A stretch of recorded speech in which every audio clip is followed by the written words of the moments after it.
Pemirsa, PT Transkon Jaya Tbk resmi melantai di bursa sejak Agustus lalu. Rekan Julita Telembanua akan menyampaikan berbagai informasi untuk Anda. Silakan Julita. Baik, terima kasih Cikal. Pemirsa, saat IPO PT Transkon Jaya Tbk melepas 375 juta saham baru. Kita simak datanya. Kita lihat PT Transkon Jaya Tbk, pemirsa, kodenya adalah TRJA, IPO sejak 27 Agustus 2020, masuk ke papan pengembangan. Sektornya adalah Infrastructure, Utilities, and Transportation. Subsektornya adalah Transportation. Dan selanjutnya kita lihat siapa saja pemegang saham dari PT Transkon Jaya Tbk ini, pemirsa. Saham mayoritas, yaitu sebanyak 45,1%, ini yang berwarna oranye, dimiliki oleh PT Damai Investama Sukses. Kemudian selanjutnya 30,07% saham atau 454 juta lembar saham dimiliki PT MSJ Investama Abadi. Kemudian masyarakat memiliki 24,83% saham atau sebanyak 375 juta lembar saham.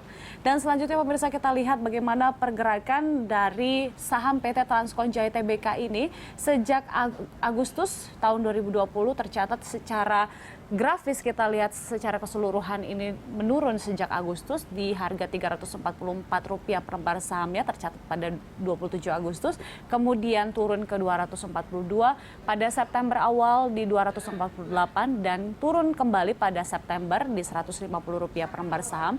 Kemudian Oktober naik sedikit 166, kemudian Oktober ini tercatat pada tanggal 19 Rp153 dan 27 Oktober tercatat di harga Rp151 per lembar sahamnya. Yaitu dia sejumlah informasi yang dapat saya sampaikan. Kembali ke rekan Cikal. Baik, Julita, terima kasih atas informasi Anda. Kita lanjutkan perbincangan pemirsa masih bersama dengan Direktur Utama PT Transkon Jaya Tbk, Leksi Rompas. Pak Leksi, tadi sesuai informasi yang disampaikan oleh rekan Julita bahwa pada awal September ini sempat drop akhirnya di tanggal 21 harga sahamnya. Ini apa yang terjadi? Ini bisa dijelaskan, Pak Leksi? Terima kasih. Jadi memang bagi kami sendiri, kami masih melakukan pengamatan bagaimana pergerakan harga saham PT Transkon Jaya di pasar. Karena kita harus paham juga bahwa masing-masing investor memiliki modelnya sendiri-sendiri. Dan tentunya kami selalu mencari informasi dan juga menyampaikan informasi-informasi yang dibutuhkan kepada para investor supaya mereka tertarik kepada saham TRJA ini. Ini yang selalu kami lakukan, Mas Cikal. Dan pada periode berikutnya harga sahamnya sudah mulai dikatakan melandai ya, begitu sudah mulai agak stabil ya. Ini apa? Karena memang inovasi-inovasi yang dilakukan ini akhirnya bisa stabil begitu harga sahamnya, atau seperti apa yang terjadi? Betul, betul sekali. Termasuk juga dengan pengiriman unit-unit kami seperti ke Sulawesi, kemudian ISP juga ke beberapa lokasi di Sulawesi. Ini kemudian sepertinya meningkatkan minat dari investor terhadap saham TRJA. Jadi kami selalu menyampaikan informasi yang mana informasi ini bisa digunakan oleh para calon investor dan investor yang ada untuk mengambil keputusan-keputusan yang tepat terhadap saham TRJA. Demikian, Mas Cikal.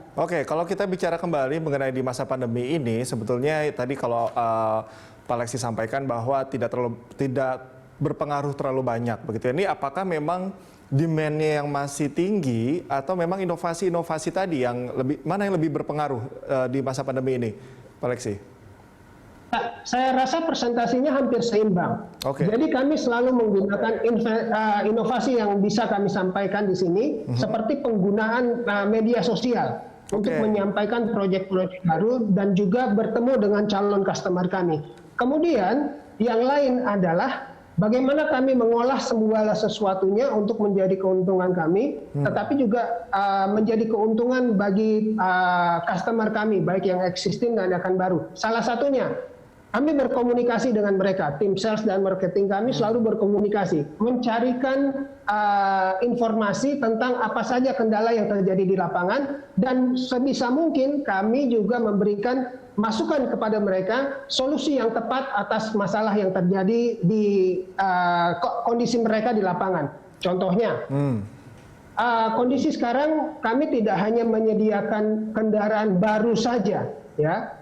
Sekarang permintaan yang cukup tinggi adalah kendaraan second malah, Mas Cikal. Jadi kami selalu berinteraksi dengan calon customer kami sampaikan, mungkin mereka di lapangan sedikit ada masalah karena pandemi ini. Tetapi kami bisa menyampaikan kepada mereka bahwa kami memiliki unit kendaraan second bekas pakai, tetapi dia punya maintenance cukup baik sehingga ini layak digunakan dengan harga yang lebih kompetitif tentunya, berbeda dengan harga yang baru, dan ini sekarang sedang nge-booming, bisa saya katakan demikian. Oke, strategi promosi ini sangat menarik karena saat ini juga banyak perusahaan yang sangat mengandalkan media sosial. Nah, untuk Transkon Jaya sendiri, apakah memang saat ini media sosial masih menjadi front line untuk promosi atau masih beriklan konvensional atau seperti apa?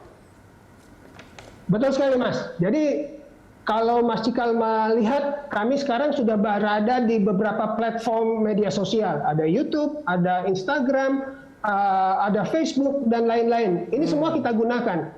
Dan kami bahkan harus membentuk satu divisi sendiri, yaitu divisi media sosial. Oke. Jadi perlu diketahui buat Mas Cikal dan rekan-rekan semua, salah satu bukti bahwa kami tidak terlalu pengaruh dengan pandemi ini adalah dari awal sampai saat ini kami tidak ada memutus karyawan. Itu yang pertama.